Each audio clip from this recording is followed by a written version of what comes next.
नमस्कार दोस्तों। आपने दिल्ली के जो सत्ता पर अभी तक तो शासनकाल देखा या सुना होगा। अगर आप दिल्ली से हैं तो जानते होंगे, अगर दिल्ली से बाहर हैं तो भी जानते होंगे कि दिल्ली में सत्ता सरकार कैसे चलती है। लेकिन क्या आपको पता है कि जब आजाद भारत से पहले दिल्ली में शासन कैसे चला करते थे?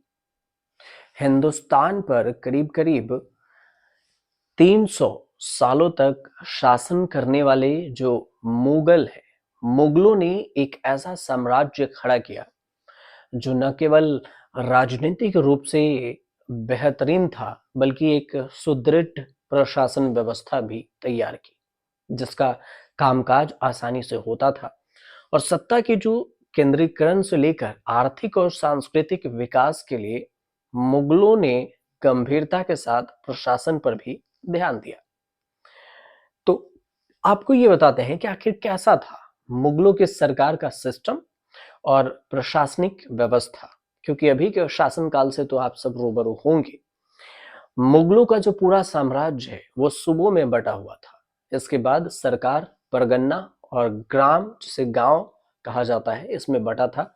अकबर के शासनकाल में 15 सूबे मतलब के राज्य थे और इसके अलावा औरंगजेब के शासनकाल में ये बढ़कर 20 राज्य हो गए। अकबर ने मसब मसबदारी व्यवस्था की शुरुआत की थी। मनसबदारी, मनसब एक रैंक थी जो नागरिक और सैन्य दोनों व्यवस्था में थी। मुगल शासनकाल में राजस्व वसूली की 3 व्यवस्था थी। राजस्व मतलब टैक्स, कनकुट, राय और जब्ती, यही 3 व्यवस्था थी मुगल के शासनकाल में। दीवान का काम होता था मुगल शासन के, जो मुगल साम्राज्य का केंद्रीय प्रशासनिक प्राधिकारी होता था, और इसके बाद अलग अलग सरकारी विभागों में कामकाज आसानी से निपटाने के लिए अधिकारी की नियुक्ति की जाती थी। जैसे कि अभी आप सरकारी अधिकारी देखते हैं।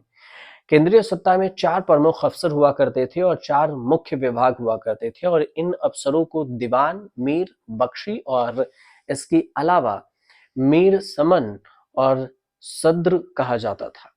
दीवान या वजीर अथवा मुख्यमंत्री इन अफसरों में प्राथमिक पद पर होता था, जिसे भी मुख्यमंत्री कहते हैं। राजस्व और वित्त का काम देखता था, मतलब फाइनेंस का, इकोनॉमिक का। हालांकि वह साथ ही खर्चों से जुड़ा हुआ अन्य मामलों पर भी नजर रखता था कि कितनी खर्च हो रही है। साथ ही साम्राज्य के आदेश के अनुसार से सभी अन्य विभागों की देख रेख भी करते थे, और जिला फौजदारों की ड्यूटी और खर्च भी निर्धारित यहीं से होता था। सैनिकों की नियुक्ति थी, जिसे आप जैसे पुलिस कहते हैं, सेना कहते हैं, उसमें मीर बख्शी सेना से जुड़े भुगतान, खाता के साथ इससे जुड़ी जिम्मेदारियां, इन सभी का निर्वहन करता था मीर बख्शी। और वह न केवल सभी अधिकारियों का पे मास्टर होता था, बल्कि सैनिकों की नियुक्ति भी मनसबदारों और दूसरे महत्वपूर्ण अफसरों की लिस्ट भी तैयार करने में इसकी भूमिका होती थी। मुगल शासन में घरेलू जिम्मेदारी खान ए सम्मन भी होती थी। वह खान खाना, भंडारण, आदेशों, वार्ता और आंतरिक संबंधों से जुड़े रिकॉर्ड रखता था। जरूरतों पर इस पे ध्यान रखता था कि ये सारी चीजों की जरूरत देखा जाए। धार्मिक दान और मुखिया की अगर बात करें तो सद्र सभी धार्मिक दान और सहयोग का मुखिया होता था। यही शिक्षा और साम्राज्य की खैरात पर भी नजर रखता था। शाहजहां के शासनकाल में सद्र हुआ करता था, और जिसे वास्तव में मुख्य काजी के रूप में भी काम करता था। औरंगजेब ने इसको दोनों दायित्व, 2 पदों को विभाजित कर दिया और 2 अलग अलग लोगों की नियुक्ति कर दी थी। मुगल शासनकाल में कई बार वजीर और अन्य मंत्रियों के जो ऊपर वकील की नियुक्ति की जाती थी, और वह सल्तनत के डेप्यूटी, जो नायब होते थे, उसके रूप में काम करता था। सूबों की जो व्यवस्था है, शासन व्यवस्था है, उसको लेकर जो मुगल काल में देखा जाए तो केंद्रीय प्रशासन के बाद सूबे, जो प्रदेश राज्य के शासन हुआ करते थे, इसमें दीवान होता था, जो सूबे के सभी कामों, खासकर राजस्व विभाग का मुखिया होता था। और वहीं पर केंद्रीय स्तर पर सूबे की रिपोर्ट के लिए जिम्मेदार भी होता था। मुगल साम्राज्य में सूबा स्तर पर बख्शी होता था और महत्वपूर्ण भूमिका अदा करता था, और वह सूबे में सैनिकों के वेतन और नियुक्ति के साथ ही अन्य संबंधित कामों पर भी ध्यान रखता था। तो कुल मिलाकर अगर देखा जाए तो ये शासनकाल था, और सूबे में शाही डाक सिस्टम भी हुआ करता था, संचार प्रणाली। दारोगा ये डाक जिम्मेदार होता था इसके लिए। ये वास्तव में डाक चौकियों को संदेश भेजने और फिर वहां से हासिल करने का इसके पास सिस्टम था। इसके बाद जिले में फौजदार प्रशासनिक मुखिया होता था, और ऐसे ही कोतवाल होता था जो कार्यकारी मंत्री स्तर पर अपने कर्तव्य को अपने कामों के लिए नियुक्ति होती थी इसकी। मुगल काल का एक स्थानीय प्रशासन भी था। अगर स्थानीय प्रशासन की बात करें तो सूबे जो राज्य के बाद स्थानीय प्रशासन था, उसको सरकार, परगना और गांव स्तर पर बांट रखी थी।